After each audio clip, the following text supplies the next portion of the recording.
น่าจะชมวิวค่ะ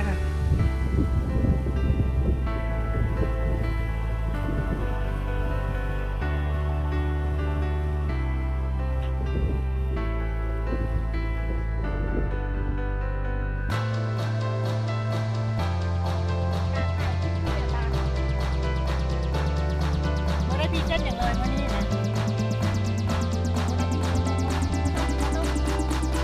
อธิบายการเริ่มต้นเลยมันนี่ เอามาเป็นพรีเซนต์ข้างหลังสิ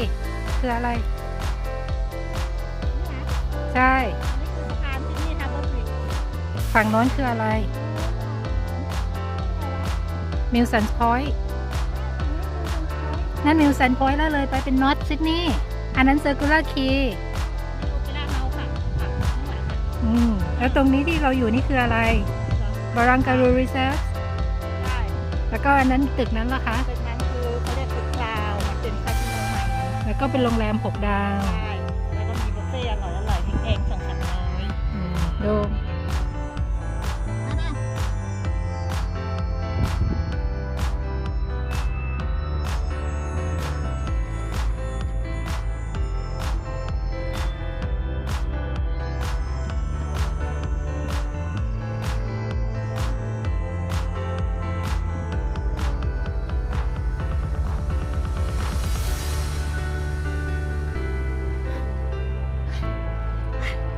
ไล่